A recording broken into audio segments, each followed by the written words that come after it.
right, welcome to episode 27 of the Agent2Investor podcast, where we talk about the agent side of real estate investing. We'll be talking about the successes, the failures, and all in between. My name is Nico Garcia. I am a local real estate agent and investor based out of Montgomery County, Maryland. And as always, I'm joined by my co-host.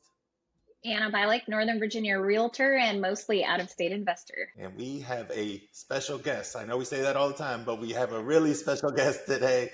We have Mr. Coach Chad Carson. Thank you so much for coming on, Coach. Oh, it's great to be here. I love it. It's awesome to see what you're doing, both of you individually, and with this podcast. This is exciting.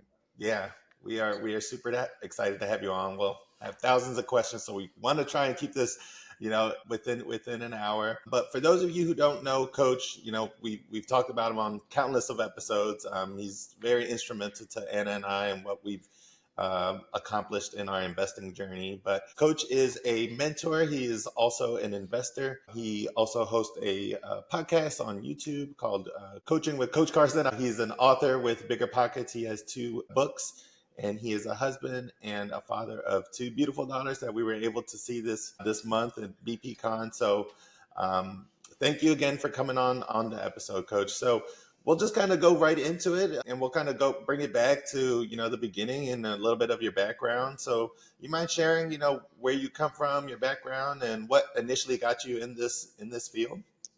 Sure. Yeah. Again, thanks again for having me. I'm from Newnan, Georgia originally, which is a suburb of Atlanta. And that's my where I grew up. But then I went to school at Clemson University in South Carolina, which is sort of halfway in between Charlotte and Atlanta. So down in the Southeast. And once I graduated from there, I played football there. That's how I went to school, and I got a scholarship and didn't have any college debt. So when I graduated, I was kind of just trying to figure out what I wanted to do. And I was really fortunate. Not everybody has this benefit, but my dad had rental properties growing up. So I kind of was just like in the background of my life, like seeing that he did that, and he flipped houses, he had rental properties.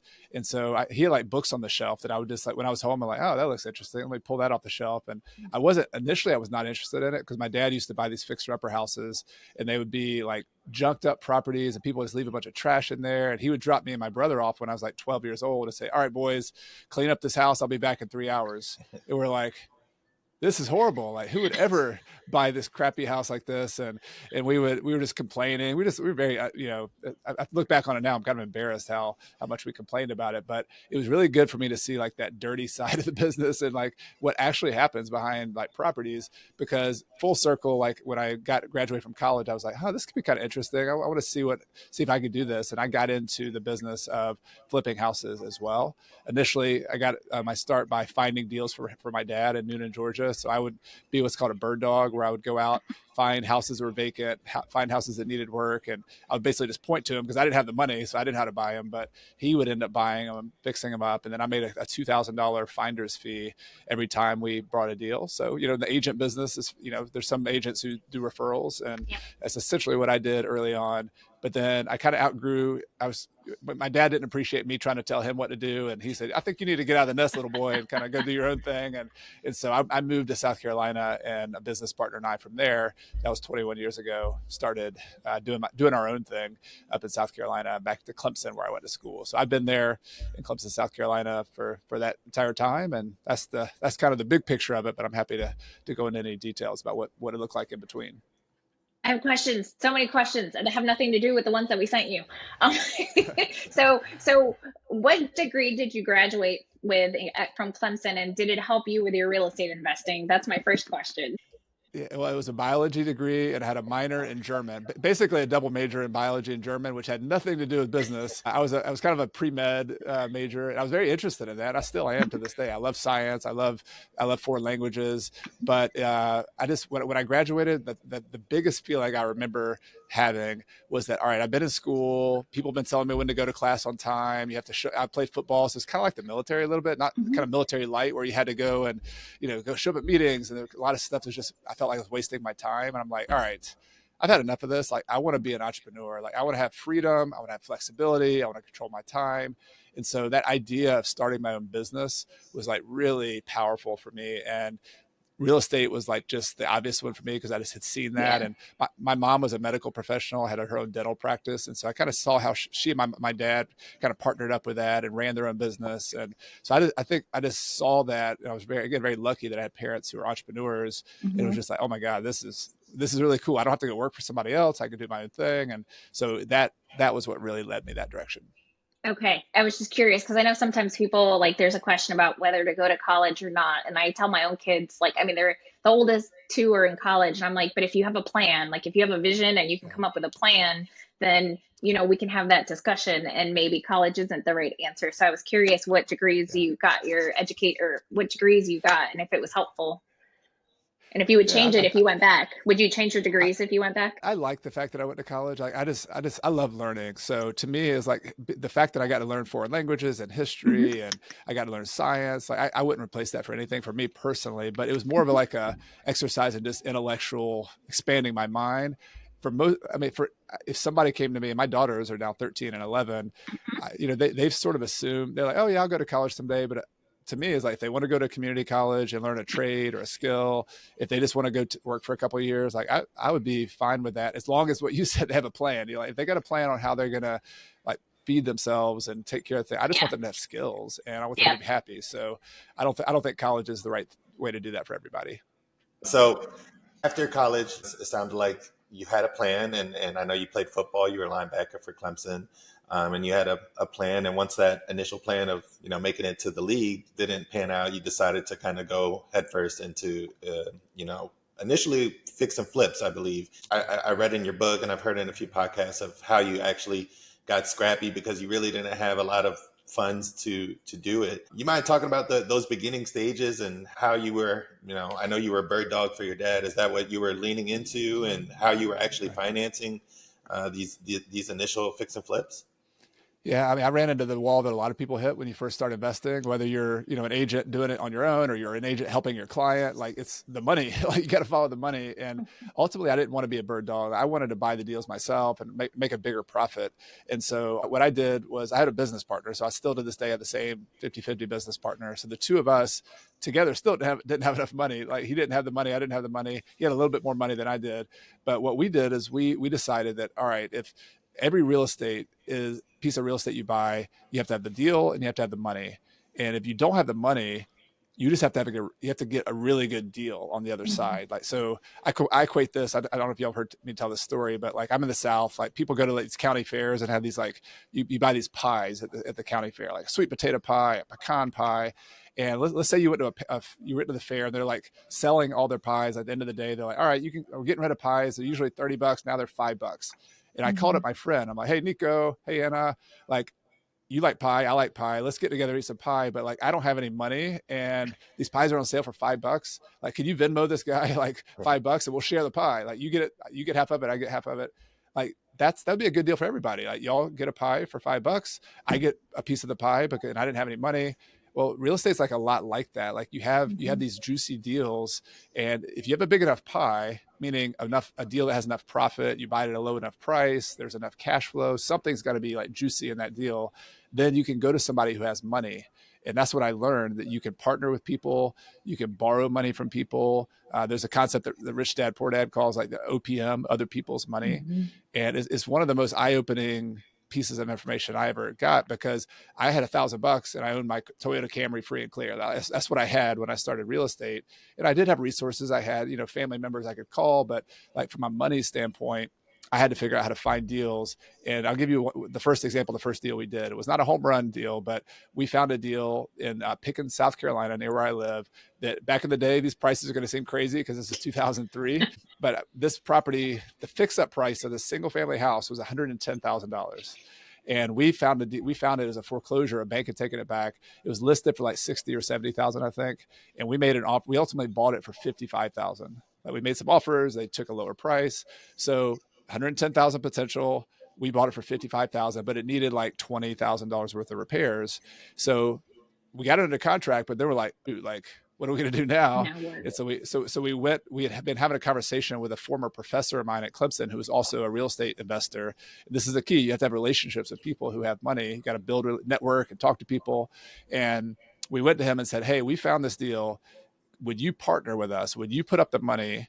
And then this is a pie, remember? Like, we'll give you part of the pie. Like, you take a third of the pie, we'll take 2/3 of the pie, or maybe it was 50-50. I don't remember the exact numbers. But in any case, he said, yes, I'll put up the money. So he actually just went to a local bank. He made a down payment with his money. He paid for the repairs, and the bank loaned him 80%, this local commercial kind of bank. And then we didn't have any money in the deal. Like, we found the deal. We managed it. We fixed it up. We eventually sold it. We made a bunch of mistakes. So we didn't make as much profit as we thought we were going to make. The pie got like a lot smaller by the end of that deal. Yeah. But the point was, we split that pie, and it was like a light bulb moment for me, because I was like, all right, we found a deal. We bought it. We sold it. We made money, and we didn't have any of our own money in it. And the key was OPM, was other people's money who we built a relationship with. And that pretty much, if you fast forward to like hundreds of deals I've done since then, they've been variations on that, but that's been the same concept, is that you find a deal, you put the money together, and that's how it works. Yeah. And a lot of times when you find these deals, what I've learned is it's not a home run for you per se. Even if you break even and pay the other person back, you've built a relationship, but more importantly, you've gotten the experience that you wouldn't get, because you can crunch these numbers on paper all day long, but it's not the same as doing it, right? Exactly. Yes. So building the relationships, I think that was the main thing, is that like you have trust. Like I believe the whole like economy, if you look like everything is built on trust. Like the whole, if you look at the dollar, in God we trust. Like ultimately, like there's got to be some kind of trust between people, and that's the currency. Like and so you can't fake that. You got to do what you said. Sometimes you got to lose a little bit of money, but you do what you said you're going to do. You follow through.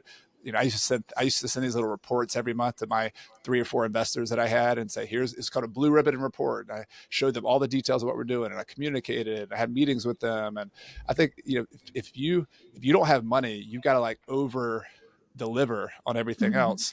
Be a trustworthy person, communicate well. And if you do that, though, then those people who loaned you money, that same guy who loaned me money on that first deal, his name's Dr. Stone. He became a mentor of mine. He loaned me money for 20 years. I mean, hundreds of thousands of dollars, millions of dollars. I made him a lot of money. He made me a lot of money. He still says to this day, like, that was one of the best things I did, was investing with you and Tommy. And we say the same thing. It was one of the best things we did was working with you. And it only takes, as a small investor, which I like to preach about, small and mighty investors. You don't need like, hundreds of millions of dollars. You just need 1 or 2 people who I call it like have lazy money, people who have already built some wealth, who will kind of take a chance on you as a newer investor, and y'all can work together and make it happen. Yeah. So it sounds like a lot of obviously working with integrity, and then perfect action, kind of learning as you go, and then learning lessons as you go throughout your journey in real estate investing. So, I know you just mentioned you started in 2003, which sounds like forever ago, and you've been in business, and we all know what happened in 2008 with the market. So just curious to how you shifted your investing strategies during those tough times, and it put a lot of people out of business. So yeah, there's some things I did well, and some things I did really stupid. Luckily, the things I did well, that kind of overcame the things I did that were stupid. So I'll tell you a little bit of both. Like, the thing that we did stupid was we grew really fast all the way up to 2007. And the story is that, like, I feel like early on, when you're new at anything, whether you're like a baby just learning to talk, or whether you're a baby investor just learning how to invest, it's natural to copy other people. And that's why you gotta be really careful who you copy. Yeah. And when I copied people, I was copying people who were good people, right? But they had a business model where they were doing a lot of volume. They're like, let's buy and sell 50 houses per year, or let's buy 100 rentals at a time. And so for me, like, success equaled getting big really fast. And we did that. We bought in 2007. 2003 was our first deal. By 2007, that 1 year, we had 33 acquisitions closings where we bought properties. So 33 times we sat at an attorney's office and had an escrow, had a closing. Some of those were multifamily, like buy and hold rentals. Some of those were flips. Like we bought and flipped a house and made 70 grand on it. Some of them were just like little, quick flip deals, but a combination of rentals and flips. Mostly good, right? Like, we put some money in our bank account. Like, we had a pretty good sizable savings in our bank account, but we also we got overextended ourselves. Because we were moving so fast, we kind of got sloppy with how we ran the numbers and analyzed deals. Specifically, we had deals where we underestimated repair costs, where we're like, oh, well, that'll take $20,000. It ends up taking $40,000 to fix it up. Has that happened to you guys at all? Have you ever been over budget before? Or is that just me? Am I the only one? All the time, all the time. Yeah. All right. So yeah, it happens, right? So like, but because we were moving fast, we did that on Yeah. like multiple deals, and we bought a couple properties in bad locations where we just couldn't rent it as easily as we thought we were. The long story short, we got it in 2007. Not only was the economy getting bad, but we had made some mistakes, and we're like, oh crap! Like, all right, what are we going to do now? And the thing that saved us, so going to the good stuff we did, was we kind of lived like college students, even though we were making money for 5 years. And so we saved a bunch of money. We were frugal. And that ended up saving us because we had a big pile of cash. And so during those kind of up and down years of 2008 and 9, when we had some months where we lost money, some other months we made money, but it was like a roller coaster for a couple of years. And by having that cash reserve to dig into, we didn't have to go borrow money from somebody else because nobody was loaning any money at that time, right? It was 2007 and 8 and 9. So that's a key. Like this is 2024, or if you listen to this later, like the world's still the same. Like if you don't have cash reserves personally and in your business, you are asking for trouble. Like it's eventually going to come. It's like a car that runs out of gas. I don't care if you have a Ferrari. If you don't have gas if you don't have extra gas in the tank, you're in trouble. So that's basically part of what we did well, was saving cash. We also just pivoted. So instead of flipping houses, we got into more of the rental property business. I got my real estate license, actually. I don't know if I ever told you all that. I wish I would have got my real estate license when I started. I think if I had to do it over again, I would, because I think the agency business is not easy, but I think it's a more natural way to make commissions and earn money than like the wholesaling business or even the flipping business. I think the agency business would be a natural kind of complement to being a rental investor. So I did get my license. I got a few listings here and there, but mainly for friends and family and kind of our own deals. So we just had to pivot and try to learn like multiple ways to make money. We got into the rental business. We eventually sold, over the next 5 years, sold some of our rental properties that were mistakes, but it made a big impression on me. Some of those kind of, the fear of going into 2008 and 9 and having to lose some money those months and survive. It made a big impression on me. Yeah, I know. I want to personally thank you for sharing that story, because I know like we're in a time now where we have so many resources available to us as investors to learn from others. And Brian and I have, I guess, proceeded cautiously because of you and your inputs on certain properties you've looked at with us. And we're like, there is this trap of wanting to, when you're new, to just buy properties because we want to catch up to the U's of the world, the Chads of the world, and buy 33 properties. But sometimes we shoehorn it in because we want it to work. So I thank you for sharing that story and for helping so many people not repeat your mistakes. Absolutely. If that'd be helpful, if that helps other people, I would love that. Yeah. Yes. So Coach, I want to circle back to, you mentioned your first deal and how you partnered with Dr. Stone. And I believe this was like the original quadplex house hack that you planned on doing. You mind sharing a little bit about like the power of house hacking when you're starting as an investor? Because Jessica and I've talked to you about this when we spoke. That's our game plan, because I understand the power of it, and being uncomfortable for a little bit of time, but building assets that are in an appreciating market. But I know this was a little bit one of your first rental properties, but you were also living in it. So Right. You mind sharing the numbers and how that worked and how that came about?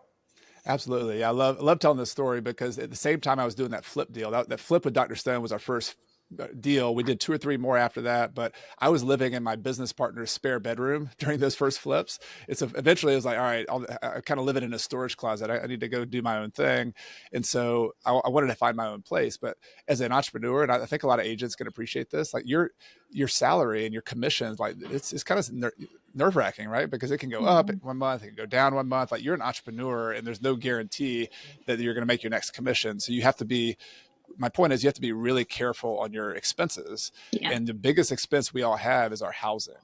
So if you're a new agent or an agent who's kind of going through some ups and downs, like if you can fix your housing costs, like that solves a lot of issues. And that's what I did. And so instead of me going out and buying a big house with a big $1,500 payment, I went and found a multi-unit property. And this was another fixer-upper. That was kind of a theme for me because I could get a better price on it. But this is in my hometown of Clemson, South Carolina, which is a college town. And this is a fourplex that had Merry Christmas spray painted across the front of it. It was vacant and run down. And I was like, oh my God, is this for real? Like, somebody told me about it, and I went and looked at it. I was like, sure enough, y'all can look at my website, coachcarson.com, and look at my house hacking. I've got pictures of this house. And in unit number 3, I kid you not, had a chalk outline of a body like in the living room. And I walk in there, I'm like looking for hidden cameras, like somebody's playing a joke on me. Like, is this for real? Like, I'm looking for bullet holes. I'm like, all right. Oh, so I mean, it wasn't that. I mean, the neighborhood wasn't that bad, but like it was the bad part of this. It was the bad part of this street. And so if we could fix up this house, we could kind of start turning around that street and that neighborhood. And so I did. That's what I bought the property. And I could tell you a little bit about the financing because I think the details are always interesting. Because again, I had like $5,000 at this point. I didn't have $1,000. I had $5,000 saved up, but I didn't have enough money to buy and fix up all that needed to happen. So I bought the property for $70,000 from the bank who had foreclosed on it, but it needed about $40,000 worth of repairs, so about $10,000 per unit. And this was things like we put in new windows, vinyl windows, we put in a dishwasher in the kitchen, we put in new flooring, we painted everything, new lighting, new back decks, new heating and air units. So just make it more modern and more livable. And so I spent that money, but like the way I got the money was very similar to that first deal. With Dr. Stone in the bank, but it was a little bit of a variation. Instead of him partnering with me on it, I just had lenders. So the bank, the same bank that gave us the loan on the flip, I went to them and said, hey, we've done a few deals now. Would you mind loaning me the money instead of just loaning it Dr. Stone? And they said, okay, yes, we'll do that. But they felt even better about it because guess who was loaning me money to fix the property up? That was Dr. Stone, his second position. Yeah. So if people are familiar with mortgages, most banks loan money in like what's called a first position. Like they're the main one. They're the one who has priority. But it's possible, like if you ever have a home equity line of credit, that's considered a second mortgage, a second lien on the property. And so there's some investors who are willing to make a second mortgage loan on the property. And in this case, Dr. Stone was willing to do that at a higher interest rate. I was paying him 10% interest at the time. And he also looked at the property and realized that if we fixed it up, if we put 70 plus $40,000, we had 110, $115,000 in it, the property was actually worth about 150, 155 once it was fixed up. So he had some protection. Like if I got run over by a bus and walked away, he could come take the deal over and take it back himself and still be okay. That's the key. Again, thinking about how do you put this puzzle together. So he loaned me the money. The bank loaned me the money. I fixed it up. I got it rented out. So I rented out the 3 units for $400 a piece. I moved into unit number 2, not unit number 3, because I didn't, I remember that chalk outline of the body. I didn't want to live in that one, but it's not haunted anymore. No worries. But then, so I moved in, and my total mortgage payment, here's the key punchline of this whole story. I had a payment of, I think it was $1,086 per month, almost $1,100 per month. And my rent coming in from the other 3 units was $1,200. Wow. So $1,200 coming in, $1,100 coming out.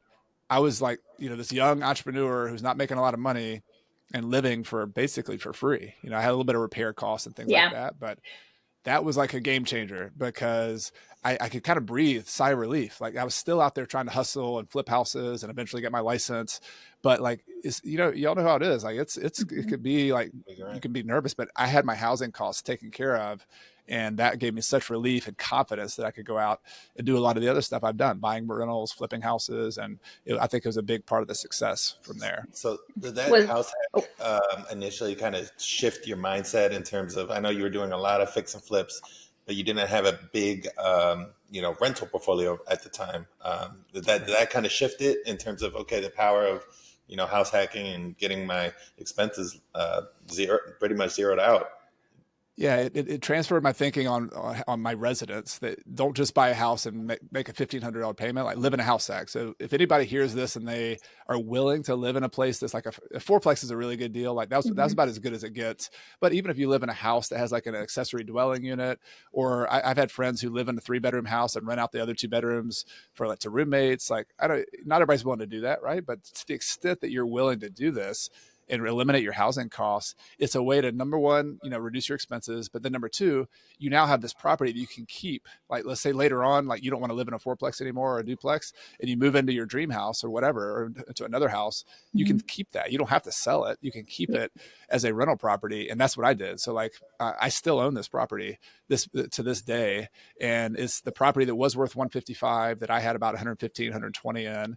It is now worth, I think, 350, 400,000 bucks, Wow. So like I built wealth. Like so it was like it was the seed. Like I planted the seed back in, when in 2004, when I was 24 years old. And now that I'm 44 years old, 20 years later, that seed has grown into a big oak tree. Like it's an Yeah. oak tree that's producing more and more and more. And that's the hard part. Like, how do you get into the business? And house hacking is one of the best ways to just get your foot in the door, to get in there with an owner occupant loan with a little bit less money down. If you can do that, if you can just get started, then it grows and does a lot more from there.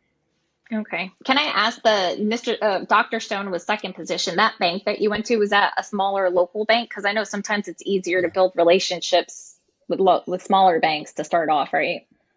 Exactly. Yeah. If you just went to a regular mortgage broker who's going to sell the loan on like a Fannie Mae, Freddie Mac loan, they're not going to do a second mortgage. They're going to allow you to do a second mortgage. Same But mortgage, yeah. if you have a relationship with like a local savings and loan or a local commercial bank, that's the key. Like that was the key to my start was having relationships, not only with people, but with lenders. Like with, there's people, every bank is run by people. So if you can Yeah. build relationships, my guy was named Bill Harley. He's still at that bank locally here in Clemson. And he's, I've used one bank for 21 years now. Whenever I needed a bank loan personally, which is not a lot, I like to go to people more than I like to go to banks. But when I need a bank loan, that's the person I work with. Okay. So that's good to keep in mind if you're a newer investor and is finding those relationships and building them. Smaller local banks have a little bit more control over their loan products than some of these bigger Chase banks or mortgage brokers. So that's just a kernel for thought. Yeah, and there's other. I mean, y'all know I've preached about this a lot. Like I Hmm. look at finance like a toolbox, Hmm. and if you're a builder in a house, you don't want to just have one tool. You want to have like a bunch of tools. You want to fill that toolbox up, and so local commercial lenders are one Hmm. really good tool because they're more of a relationship lender. An individual like Dr. Stone, that's another tool because you can call that a private lender or hard money lender. Hmm. But then if you're somebody with a W-2 income job and you have good credit, like get a conventional loan. Like Yep. those are amazing. Like 30-year fixed, low interest. That's a really good tool in your toolbox. You should also think about home equity lines of credit. If you have a home equity, if you have 200,000 equity in your home, that might be Hmm. the tool that allows you to get started. There's also loans called DSCR loans, debt service coverage ratio, which y'all can ask Nico and Anna about. They can kind of teach you about that stuff. Yep. But the point is, like, there's tons of options there, but Yep. every situation might require a different tool. Yeah, I'm so glad we talking about the financing because everybody, when you hear real estate investing, there's people that are like, oh, I don't have the money to invest in real estate. But Hmm. and you just mentioned a few different types of loans. But I know you, Coach, you share your story about one of your first rental properties, and you ended up going directly to the seller and listening to their needs, and you ended up doing some seller financing. You mind sharing a little bit more about that strategy and how that came Yeah. about? Yeah, I appreciate y'all letting me tell these stories because this is so much fun to think about. Like back in the day, because just remember, like when I was going in and talking to Dr. Stone and the banks, I was just the nervous little 24-year-old. Like, Hmm. so if all of you are listening to this and you're like, I don't know if I can do this, like you're kind of the same boat I was during these stories.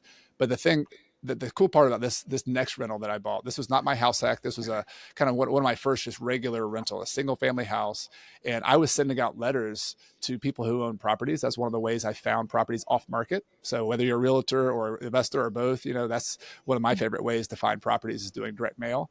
And so they called me up, had a conversation, and Ed and Eileen were their names. Eileen was in charge of everything. She was like the sharp. It's like she's an amazing woman.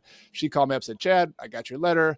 I talked to my real estate agent. She says, never talk to an investor like you, but I like you. I looked you up on Google. And so she's like, we're going to meet and talk. And so the house is vacant. They brought these little card table, like put in the living room. And they said, Chad, we're just going to sit down and like learn each other's stories.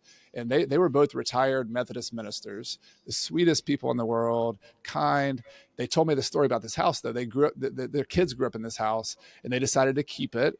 And they didn't really study rental investing or landlording or any of that stuff. They put some people in the house who were their tenants who they thought were nice people, but they ended up tearing the property up. They didn't pay them for like 6 months, and it just turned into a horrible situation for them. And they were just heartbroken because this house that their kids grew up in was just nasty, and they tore it up. And so they got it fixed back up. And right about the time I sent a letter, they were ready to do something with it. And we talked about it. And the storytelling is so key to this, because anytime whether you're an agent or an investor, really what you're trying to do is like help people finish their story. Like what's the next part of their story? Like they're here, they had this problem, they're the hero of the story, not you. Like they are the hero. And so I'm listening to them and where are they trying to go? Like they had already bought a little retirement house, which was kind of their dream on this little lake in South Carolina. And it was a nice home, but they still had some debt on that property. So ultimately they wanted to pay the debt off on their retirement home. And they had been hoping the rent from this house they could use to help like pay their mortgage payment on their retirement home and eventually pay it off. So I listened to that. I heard that story. I heard the fact that the whole rental end situation. So ultimately I made them an offer to buy their property. I made them 2 offers, actually. I made them one normal offer where I said, here, I'm just going to cash you out. Here's the price. And it was like $90,000, and the house is worth about 130 at that point. And they're like, that's really low. Like that, I don't think I can do that. I think I could get probably 115, even with it needing a little bit of work. And so they said 115 is our number. I said, well, what if I also did something? Here's another offer. What if I paid you 115, but I paid you $3,000 down? So I'm going to give you $3,000 to just cover a little bit of your closing costs, not a lot of money. But then the rest of it, $112,000, I'll make you a payment. And I think it was $600 a month. I'll make you $600 a month and over a period of time. And you can use that $600 to make your mortgage payment. And eventually you can use it to pay your loan off. But you don't have to worry about the house. Like I'm in charge. Like if any tenants stop paying, I have to pay you anyway. If the heating and air goes out, I've got to replace it. If the roof has a leak, that's on me. So any of the house issues are on me, but then you get to have some income from the house still ongoing. So they didn't say yes overnight. This is not something they expected to be thinking about, but I presented this offer to them. We had this trust. They knew my stories. We had a relationship, and they owned this property free and clear. They had no debt on this rental property. And so ultimately they decided to work with me on it. And it was one that was my first deal with seller financing like that. I've done many other ones since then, but it was such an eye opener for me because there's like 2 parts of the deal. There's the mechanics, the math, the finance, the legal contracts. And then there's just the human side of things of how do I like help them go to the next step of their story. And the cool thing about real estate is you combine those 2 things. That as a real estate agent or an investor, you are using your technical knowledge to help people solve problems, not to like teach them how contracts work and all that stuff, but to say, look, I'll help you a solution for you. And here's what I can do. And ultimately, it worked out really well. It was a happy ending on that story. But the coolest thing for me was like the human side of this. I was not married at the time that I met them, but eventually I did meet my now wife, and we got married. And we needed a minister for our wedding when we got married. And who was our minister? It was Eileen, and then Ed helped out as well. They're still like dear friends to this day. So it's kind of that, to me, that shows sort of the power of real estate investing, negotiation, but also that negotiation is not a haggle where you're like butting heads with people. It's like it could be a lifelong relationship that you build where you add value to people's lives. I love that story, and I love that you're sharing it because I feel like investors get a bad rap. Like people get our notes and they're like, you just want to get me when I'm down. And so hearing this story, I hope folks listen to this and realize that telling stories is a way to bridge that gap. We're not all trying to like be sleazy car salesmen, which I feel is like the rap that we have in a lot of cases. For sure. Beautiful story. What we're going to do now is just take a quick break. And then when we come back, we're going to go a little bit more into Coach Carson's newest book and some key takeaways. So stay tuned. We'll be right back. While we're taking a quick break, if you could do us a huge favor and give us a 5-star on your favorite podcast platform, whether it's Spotify or Apple Podcasts, it gives us a huge benefit for sharing the podcast to agents, to investors, or anybody really interested in learning about real estate investing. It'll take 2 seconds, but it really would mean a lot to us. Thanks so much. Enjoy the rest of the episode. Right. And we are back, and we're gonna be diving into a little bit of what Coach does for a living with coaching, as well as he's his books. He's an author. It's actually one of the books that Anna and I really started with real estate, and it's The Small and Mighty Real Estate Investor. And this is a fantastic book for anybody who's looking to get into real estate. Even if you don't know anything about real estate, it Mm-hmm. really connected with me because it's all about not scaling really big, but it's more of having a portfolio that could sustain your lifestyle. So we wanted to kind of touch base on what initially got you interested in writing a book for bigger pockets, Coach. Yeah, this is actually the second book I wrote. There's another one called Retire Early with Real Estate. And it was funny. I had a conversation at a conference with Brandon Turner from Bigger Mm-hmm. Pockets. He and I were friends, longtime friends. And he was like, Chad, he had already written, I think the book on flipping houses by Jay Scott came out. And then Brandon wrote the book on rental property investing. And he was like, hey, this is going pretty well, Chad. You ought to write a book for Bigger Pockets too. And I'm like, okay, sounds good. It was like in the early days, and it took a while, but that's how I got started. I'm a big fan of Bigger Pockets, and they've been really good to me. And over the years, have kind of helped me kind of grow my own audience.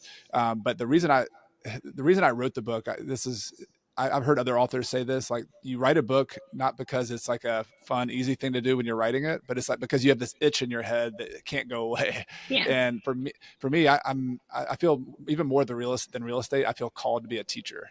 And I really like teaching. I really enjoy it. I love seeing people have aha moments. And when I wrote the first book, it was more of a strategy book. It was kind of like a map that shows you how to get to the top of the mountain, but it was not as much of the, like, here are the tactics that you do along the trail, and here's how you buy the property and finance it. And so I wanted to write a book that was more like a handbook saying, like, here's the big picture strategy, but like, actually, here's how you buy it. Here's the financing. Here's how you manage it. Here's the systems you use. Here's how you build, like that story I told about Ed and Eileen is in the book, and negotiation, have a chapter on negotiation. So I really wanted a book to show the strategy of a small, mighty investor and why you don't need to go big, but then also has the tactics that you can implement. And so that was the itch in my head, is like, I could do this. I want to do this. And I was living in Spain for a year. Part of my own journey is my wife and I have traveled and lived abroad, and my wife teaches Spanish and English. And I wanted to, over the years, I've wanted to get better at foreign languages and Spanish in particular. So we've lived in Ecuador for 17 months. We've lived in Spain. And I wrote this book when I was in Spain. Every morning I'd get up and write a little bit more, and a little bit at a time. And it kind of just poured out of me over 5 or 6 months of torture getting it on the paper. So that was it. Oh, I love that. I don't know if Brian told you I'm working on my Spanish citizenship right now. Ooh, yes. Yes. Perfect. So Yeah. I mean, I had trouble writing English papers for college. Like, what was the hardest part about writing a book? That there's two parts. One, you got to have a good idea that has some, they call it, has legs, that has, this part of that is like you pitch it to the publisher. And this is my case, Bigger Pockets is my publisher. So we went back and forth just making sure the idea was interesting. And I luckily had enough, I write a blog, I have a podcast. So I had tested this idea a lot, and I felt very strongly that there's a really big audience of people. In fact, I think there's a much bigger audience of people who are small and don't want to go and have 1,000 Yeah. units. And there are the people who are trying to scale to the moon. Bigger Pockets agreed with me. So that was kind of the concept. The second hardest part about the book, after the idea, is just the discipline of turning that idea and like filling in the gaps. And so I had it basically outlined. Like I knew what I wanted to say, but then like putting all the stories in there, Mm-hmm. writing it, putting it down. And then the hard part at the end is you also have to start cutting. Like you can't include everything you want.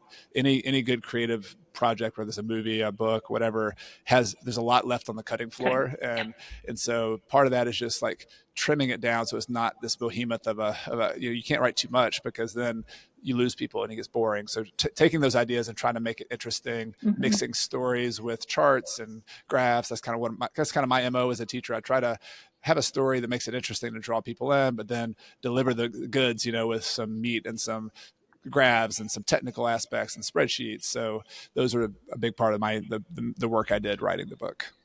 Okay. Did you have support in doing that? Because I would imagine being so close to it, it's hard to decide what to cut out and what not to cut out. Like, how do you do that?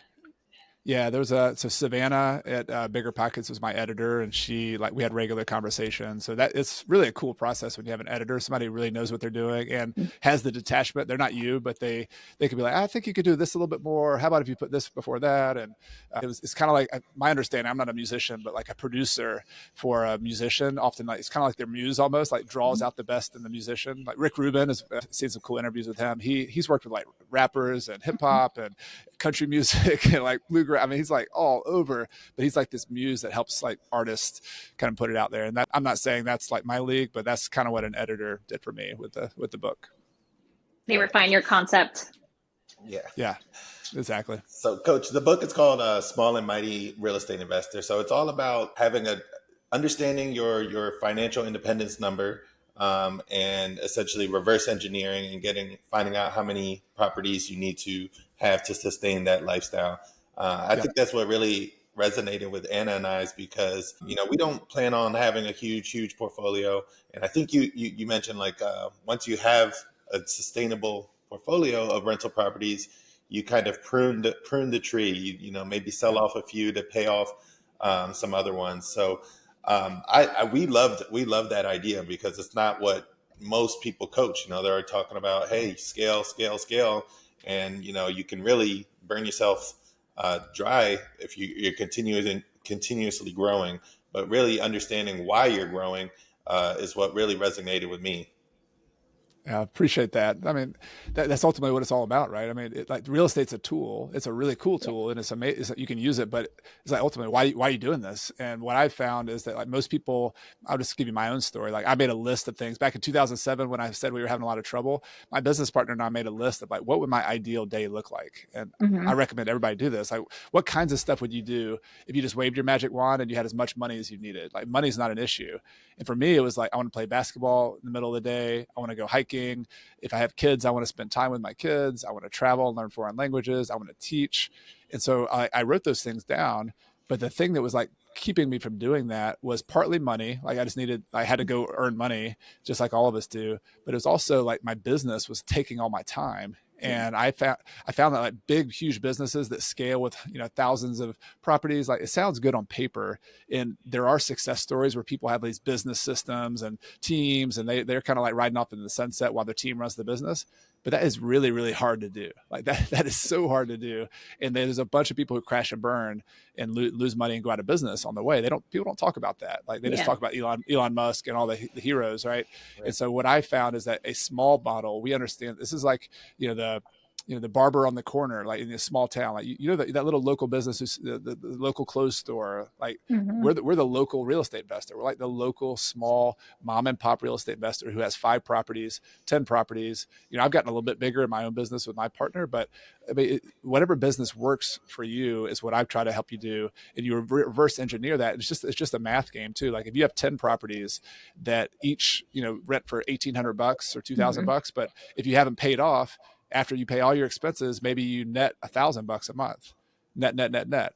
So if you have 10 properties times $1,000 a month, that's $10,000 a month, or $120,000 a year from 10 houses. Whereas some people think they have to have like 300 properties that make $200 a month in cash flow because they have all this leverage and debt and all that stuff. Like that's a lot of problems that can happen, a lot of heating airs that can go out, a lot of tenants. And so 10 properties, 200 or 300 properties, like which one do you think is simpler so that you can go travel, play basketball in the middle of the day, do all those things? Like for me, I found like I wanted the simplest business, the simplest real estate business that accomplishes my goals, and not the biggest or the most properties. Yeah. And I like that because you said earlier, like, I think a lot of us get into investing and we're like, oh, we just need to buy houses, but we don't actually have a target to hit. So we're just constantly on this treadmill or this hamster wheel, just buying. But you gave us a blueprint to follow to make a target for ourselves that we can get to and be happy with, and not just constantly chasing our own tail. Yeah. Enough. What's enough? Because if you don't write it down and have a number, then it's never. It's never enough. Like I think somebody interviewed Rockefeller back in the day. It was like the richest person in the late 1800s, and they said, well, when are you gonna have enough money? He was like, just a little bit more, a little bit more. there's never enough. Like we're always gonna want more.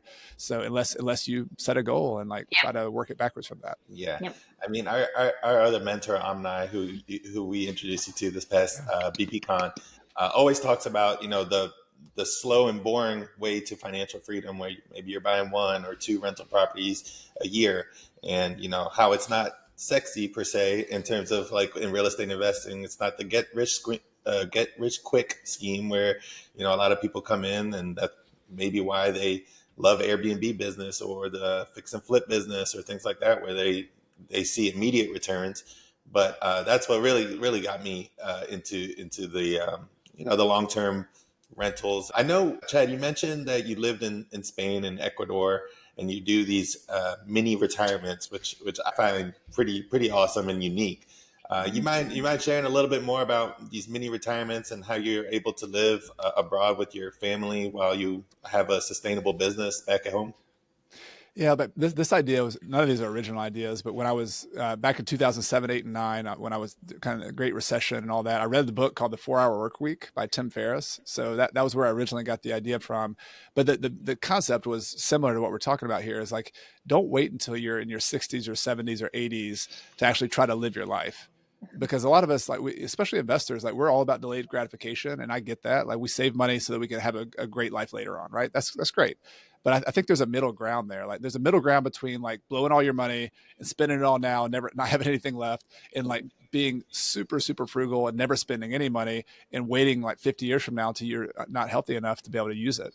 And then the middle ground for me has been like you're climbing a mountain and not waiting to the peak of the mountain, but actually taking these little plateaus here and there where you take a break. And this could look like a lot of things. This could be like start off as 2 weeks where you just like don't just do a vacation where you just escape, but like do some project, like take a class, or work in your garden if that's your thing, or volunteer at a local nonprofit that is really meaningful to you, but you haven't done it in a while. And then from 2 weeks, go to a month. Like, hey, I'm going to take a month off here and work it backwards. Say, all right, what am I going to have to do my real estate agent business or my real estate investment business? Take a month off. Like at first you're going to panic because you're going to say, I don't have enough systems. I don't have any money coming in. But like what you'll find is you'll get creative and you'll force yourself to kind of think like a retired person, but you're not retired yet. And my wife and I did this in 2009 for the first time. My wife's a Spanish teacher. She taught at a local community college. We didn't have financial freedom. Like we didn't have enough income. We had a little bit of rental income coming in, but it was during the recession. I was nervous that we were going to so we were not taking any rental income off the table. My wife was making money as a teacher, but she went and negotiated with her job at that point and said, hey, if I'd like to leave for 4 months. And her boss was kind of nervous. She thought she was about to quit. She's like, oh, thank God you're not quitting. Like, great. Like, okay. Like, how about we just give you health insurance while you're gone as well? And my wife was like, okay, like, great. Yeah. Okay. I'll take it, And so she didn't make a salary while she was gone for 4 months, but she got health insurance. We had to pay for it, but we had health insurance. And then we just saved up money, and we saved up like 20 grand. We went to South America. We went to Spain. Like the point is, like the hardest thing, like the money seems like the hard thing, but we saved up 20,000 instead of buying a new car. We just drove our old car for a few more years. The hard part was like getting out of her job, my flipping business, getting out of all these commitments we had. And so you'll find that your life is like these intertwined, like, all these commitments you've made. And when you force yourself to take these little mini retirements, it forces you to like kind of cut some ties that you don't really, really want to do, keep some that you do want to, delay others. And I found it's one of the best experiences I've ever had, because it's sort of like pretending like you're retired before you're retired. And I never plan on retiring, by the way, but it's like, instead of me retiring permanently, I just intersperse these little breaks throughout my life. And it's been one of the best things I've ever done. Did you have systems or tools in place that you could manage these projects from afar? Like, how did you manage that? Because a lot of people are afraid to step away if they leave and everything falls apart. Yeah, part of it's people. So, having people on a team, and part of it's systems. So, systems, let's just talk about that. Like as a rental investor, you can use systems where your tenants pay for your rent, online. That's a pretty common thing these days. For free, you can get these things. I also pay all my contractors online. I'm like, hey, I'm not going to meet you and give you a check. Like, give me, let's do Venmo, let's do something else. So like payments are satisfied. You can do that wherever you are in the world. You can receive payments, you can make payments, right?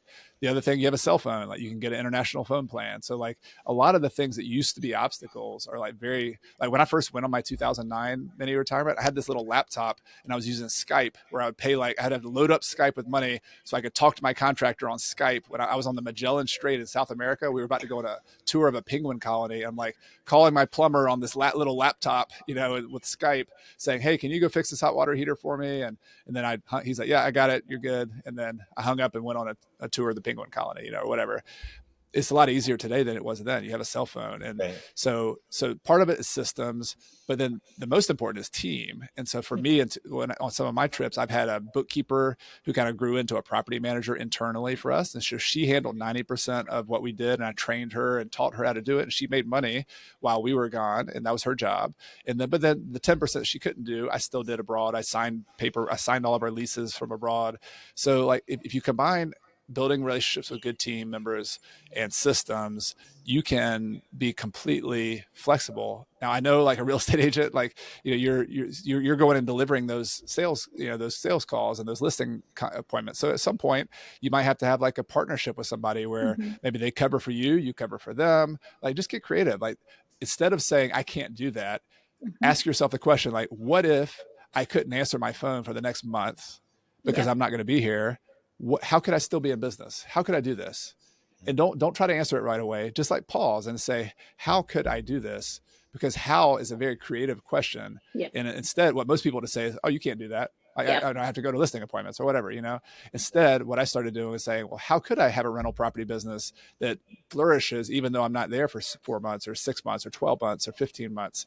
What would it look like? And in one way, it would be smaller. It wouldn't be so big. The other way, I'd have technology. And so it's not just a real estate thing. This is a business thinking thing where you think outside the box, be creative. And it's partly money, but it's more about your team and your systems and processes than anything else. I'm so glad you gave us that question, because it's got me thinking. I'm like, okay, who there's a great book called Who Not How. I'm not sure if you're familiar with it, but it's all about trying to find what you're good at and then delegating pretty much everything else. So that's some homework for you and I, and for whenever we do our mini retirements, to have a system on board. But I have one question, and I'll kind of talk about when you started. I want to just talk about your wife and how she's been super supportive for you and your business, even in 2007, 2008, when the market was a little bit scarier. How involved is she in the real estate investing? I know you mentioned she's a teacher, and two, was she always on board, or did you have to do some convincing? Yeah, she's been awesome. Like I'll say that. And I think that she's not involved in the day-to-day real estate stuff. And that's just by choice. Like we've talked about it. She's like, hey, I've asked, do you want to get involved? Do you want to have negotiation deals? Do you want to do this? And she's sort of dabbled, and she's like, nah, I'm good. I'm going to keep doing my foreign language thing. And so that actually think is a good thing, because it's given her some detachment. She's actually very savvy. And when we have discussions, she's very quickly, like kind of on some mistakes that I was about to make, she's like, I don't know about that, Chad, particularly with people, when I'm talking about people I'm working with or other, big deals. She's just really nice to be able to bounce ideas. And I like the fact that she's kind of detached, because we are partners financially. Like our net worth, our properties, our wealth we're holding that together. And we do the Coach Carson thing together. She's kind of behind the scenes, and she helps with bookkeeping there and brainstorming ideas. So I call her more of a silent partner and more of a big picture kind of partner, but not as much in the day to day. But it was funny. Like my very first story was, when we first met, I was, I'd had another girlfriend when I first started real estate investing a long time ago. And she was like, I came home one day, or came over to visit her, and I had this car that put like stickers all over it. We buy houses, my phone number. I was like all in. I'm like, I'm doing this thing. I gotta survive. It'd be like the real estate agent who's like got all their gear on their car, and like, all right, I gotta make it.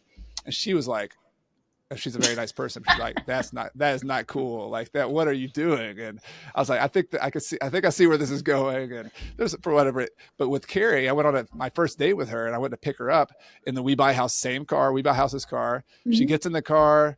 She didn't say anything. I'm like, okay. Like we just kind of went on the date. And I asked her like about a few weeks later, or a month later, I was like, what did you think about the car? She's like, oh, well, I just thought you were driving the company's car. I didn't think that was your car. Like you were just driving, like you were just working for the company. I'm like, okay, that makes sense. But she didn't say anything about it. And so we've had that was kind of cool. But we've also had some really interesting discussions, because she came from my background.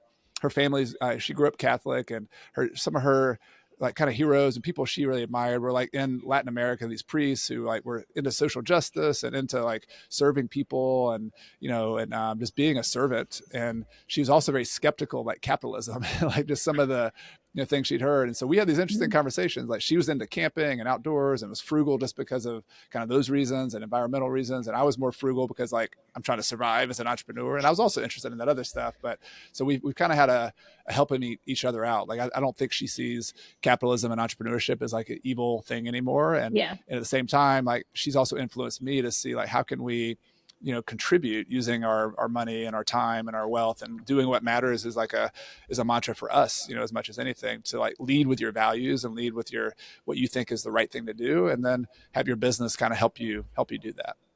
Yeah. Talking about helping, I guess, outside of your business, like, do you want to talk about your passion project, which I guess is the sidewalk, like in your community? Like, that was a big deal.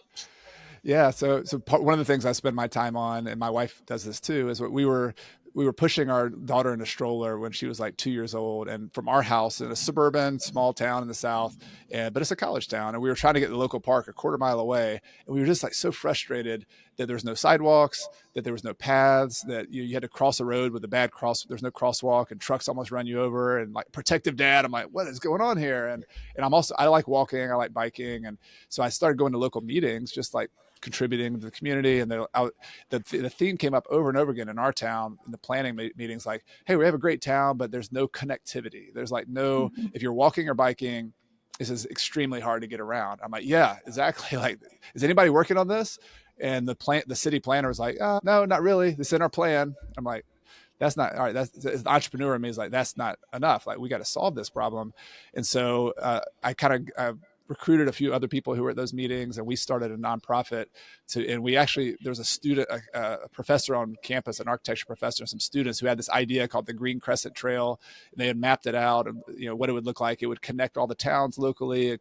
We have this big forest and lake near us. And so it'd be kind of a nature urban kind of trail, and be like 20, 30 miles. And I was like, that is amazing idea. Like, let's make that happen. So we had the vision, and we took it from there and just started it. And it's been 9 years. It's been really hard. It has been like an uphill battle, because I found that changing anything in government and funding and all that's really difficult. But we've raised $3 or $4 million, almost $4 million at this point. We've got a couple miles built. We have a lot of momentum. Most of the city council members in the separate towns near us are on board and supportive of it. So it's coming along, but it's just it's a passion project. It's like a business project, but it's not something I'm trying to make money from. I'm contributing money to it. I'm donating money and donating time. But I always tell that story, not because everybody's interested in walkability and things I am, but because I bet there's a project that everybody has, or projects that really matter to them, that aren't about money, but that are about making your community better. Yeah. And that's what is an investor. If you solve your money problems, it'll free up your biggest resource, your time, to be able to go contribute to the things that matter. And there's so many things like that we need entrepreneurs and people like us who are problem solvers to help solve these problems. And yet we're like so busy scaling our business to the moon that we only look at things that like make a big profit, instead of the things that really are needed to be done. Yeah. And you mentioned your daughter in the stroller. Do your kids have any interest in real estate investing? I know they're younger still. Do they care? Yeah.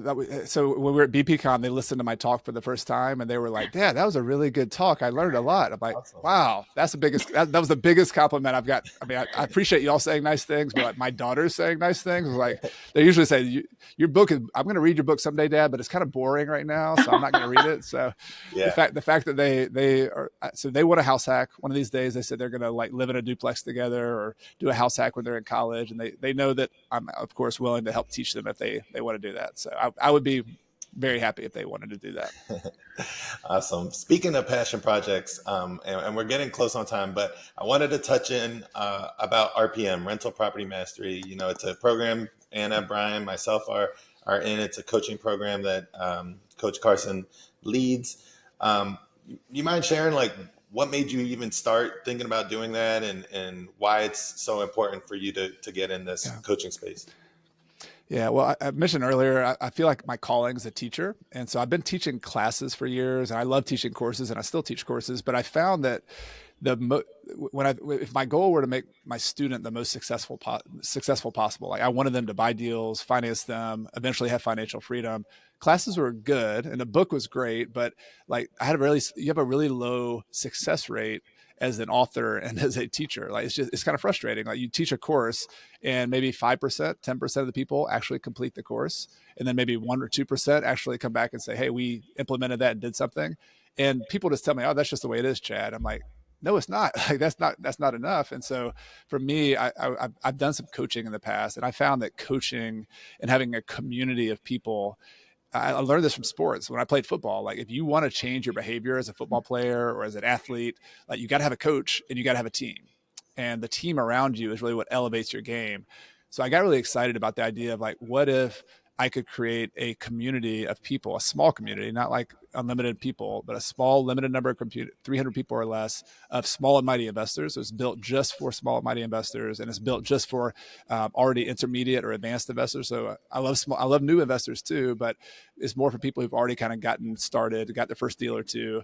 And I wanted to build something that was helping them kind of close that gap that the courses and the books couldn't do, where I can give feedback, where I can get to know you better, where your community members can get to know you better. I've just found because that team and that coach atmosphere elevates your game. And I hope that's what y'all are finding too. Like, so my goal has been, it's got me excited. Like it's a lot of fun because, I don't find it. I have financial independence. Like the money thing is taken care of with real estate, but I've really wanted to try to lean into like my own interest and my own skills and my calling, what I love to do. And RPM, I didn't know exactly what it was going to look like when I first started, but seeing it blossom, and we have 220 members now, and Wow. getting to meet you and Brian and Nico and Jessica, and I get to know people's names, I get to know their stories. Like it's a privilege. Like it's really, really cool. And on the other side of things, I am seeing a lot better success rates. And sometimes it takes 2 months, sometimes it takes 12 months, sometimes it takes 15 months. Like it's not always like an overnight kind of thing, because everybody's got different situations, but behind the scenes, I'm seeing a ton of traction, and that's how I'm measuring success, is by are people making progress, and that's so far so good. Yeah, I can personally say this is my pitch for why you should join RPM. So first, the community members, like Joe's one of the coaches. He's the one that actually gave us his like pitch deck for himself and his wife, which we've utilized. And we've gotten so many compliments from lenders, from banks that are like, this is amazing. We've never seen anything like this before. So that's one. You helped us, Brian, in a hot seat with the apartment building. I never wanted to buy an apartment building, but then he sat down with you and we actually went through the numbers from a spreadsheet that he got in the community. And you were able to help us validate, like, yes, we're on the right track. That's number 2. And number 3, it was one of your challenges to do off-market deal finding. That's how we landed. We've talked a lot, Nico and I have talked a lot about my off-market properties that Brian and I bought in Southern Virginia. That was because of the challenge that you started to do off-market deal finding with the Deal Machine. Yeah. So those are all the reasons. Cool. Love it. I love it. So that gives me chills to hear all that. That's so cool. And not only that, I mean, Ted is very involved. I mean, there's coaching calls, there's other coaches with his team, but he does hot seats multiple times a week. He does weekly calls. So being able to have access to you and to all the team, it's really good for somebody just newer, or like you said, Anna was thinking about buying an 18-unit apartment building. We talked about this last episode, and we were like, did you even think about that 3 years ago? She said, I didn't even think about that a year ago. So just understanding that, you have a community of team that are willing to help.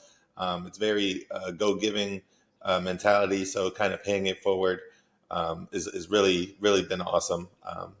Can't say that enough. Well, thank you. Yeah. Thank y'all for bringing it up. I mean, sometimes you have to borrow confidence from people around you. And so I think there's a quote by Jim Rohn I used to say, is an old kind of motivational speaker, that you are the average of the 5 people you spend the most time with. Yep. And so if you want to up your game as a real estate investor or a realtor, or whatever you want to do, fitness, you've got to surround yourself with the people who are aspiring for the same thing you are. And then also have a coach, that combination of those two things, it's the unlocks a ton of progress. And if you combine that with the fact that with Nico and Brian and Anna y'all are go-getters. Like so as a coach, when I meet like the all-stars who are like, all right, we're ready, let's do this, coach, like that, that makes me fired up, because then I can supply you the information, I can give you some ideas, but then you got to go do it. So that's what I'm proud of, that y'all are the ones who are making this thing happen. Yeah. Sure. And Brian is the biggest skeptic of all I've ever met, and I love him for it. But he has said RPM, dollar for dollar, has been the best, one of the best investments we've ever made. Like, that's coming from a guy that's skeptical about everything. I love it. So, well, we're gonna shift gears with a few final questions, Coach. I'm just gonna go off the top, and if you have an answer, great. If not, don't worry. But what is the best and what is the worst advice you have received? And it could be about business, or it could just be about life in general. Yeah, best advice. I'll tell a real brief story. My mentor, Dr. Stone, who I've told you about early on, he told me a story when he was in his 20s. He was like, Chad, there's a guy I was working for. He said, Louis, do you want to be rich? His name's Louis. Dr. Stone's Louis. Louis like, yeah, I want to be rich. He's like, all right, Louis, you got to learn how to live. You got to learn how to make $30,000 per year and live off $30,000 per year. Got it, Louis? He's like, yep, got it. He's like, next, you need to learn how to make $60,000 a year and live off $30,000 a year. He's like, got it, Louis? He's like, yeah, got it. He's like, then you need to learn how to make $120,000 a year and still live off $30,000 a year. Got it, Louis? He's like, yeah, got it. He's like, Louis, if you learn how to do that, you can't help but become rich. And I love that story because it's so simple. Like it teaches you the power of a savings gap, but it's like so many of us don't do that. And I know myself, my wife and I right now, we're like, man, our budget's kind of busted right now. Like every once in a while you just come back, you realize that like the gap between what you earn and what you spend, that's the fundamental. If you want to build wealth, like you got to fix that. You got to always be working on making more money. You always got to be working on keeping your expenses low, not to a ridiculous amount. I've talked earlier about spending money, but that was some of the best advice I got because that one story, I think, encapsulates a lot of kind of the how-to of building wealth, like overall. What bad advice? What was bad? Man, that's a little bit harder for me. Yeah, come back to that one. There's a lot of them. What about looking back? So you've been in business for since 21 years. Looking back, what is some advice you would give your younger self, or what you know now? Yeah, I think there's moments in my career where I got really anxious and still do, sometimes. Like when you're a business owner and there's things that feel really high pressure, like you put a lot of pressure on yourself and you get anxious. And so I would say just enjoy the ride a little bit more. Like, even the anxious times, like enjoy those times because I forget who said this quote, but like, if there's something you would laugh, if something 20 years from now, if you're going to laugh about this situation, like why not laugh about it right now? Like this is something I'm not good at, but like I admire people who can just laugh, they can smile, they can have humor. This is something I've learned in a lot of my travels, like in Latin America, Nico. A lot of the most beautiful people I've met have not been like the wealthiest people in the little towns we met in Ecuador, but man, smile and dance and enjoy yourself and enjoy life and enjoy relationships. Like that is beautiful. And so I would tell myself to enjoy it, dance a little bit more. Like I like to dance. We danced at the conference, right? So like, do that a little bit more. So traveling to Latin America has been one of the best things for me as a type A American because it's kind of embedded some of those lessons into life for me. Coach, speaking of Latin America, I think I heard on an interview that you mentioned Peru was one of your favorite places that you lived. Yes. I come from a Peruvian background. One, why did you love Peru so much? And two, what is your favorite Peruvian food? Oh, ceviche. I love ceviche. Well, I have a lot, but anything ceviche is so good. I love all of it, but Casole was another one. Was that the one? I'm trying to remember the name. Yeah. So there were several that were really good, but I love Peru.